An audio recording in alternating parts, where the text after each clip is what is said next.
হুমরান রহমতুল্লাহি আলাইহি থেকে বর্ণিত, তিনি ওসমান ইবনে আফফান রাদিয়াল্লাহু আনহুকে দেখেছেন যে তিনি পানির পাত্র আনিয়ে উভয় হাতের তালুতে ৩ বার ঢেলে তা ধুয়ে নিলেন। এরপর ডান হাত পাত্রের মধ্যে ঢুকালেন, তারপর কুলি করলেন ও নাকে পানি দিয়ে নাক পরিষ্কার করলেন। তারপর তার মুখমণ্ডল ৩ বার ধুয়ে এবং ২ হাত কনুই পর্যন্ত ৩ বার ধুয়ে নিলেন।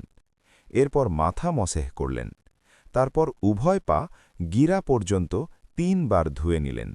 পরে বললেন, রাসূলুল্লাহ সাল্লাল্লাহু আলাইহি ওয়াসাল্লাম বলেছেন, যে ব্যক্তি আমার মতো এরকম অজু করবে, তারপর ২ রাকাত সলাত আদায় করবে, যাতে দুনিয়ার কোনো খেয়াল করবে না, তার পেছনের গুনাহ মাফ করে দেওয়া হবে। ইব্রাহিম রহমতুল্লাহি আলাইহি ইবনে শিহাব রহমতুল্লাহি আলাইহি থেকে বর্ণিত, তিনি বলেন, উরওয়া হুমরান থেকে বর্ণনা করেন, ওসমান রাদিয়াল্লাহু আনহু অজু করে বললেন, আমি তোমাদেরকে একটি হাদিস বর্ণনা করব। যদি একটি আয়াতে কারিমা না হতো তবে আমি তোমাদেরকে এ হাদিস বর্ণনা করতাম না।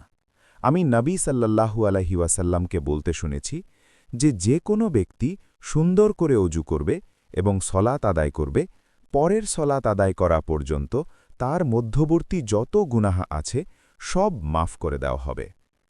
উরওয়া রহমতুল্লাহি আলাইহি বলেন, সে আয়াতটি হল, ইন্নাল্লাযীনা ইয়াকতুমুনা মা আনজালনা মিনাল বাইয়িনাতি।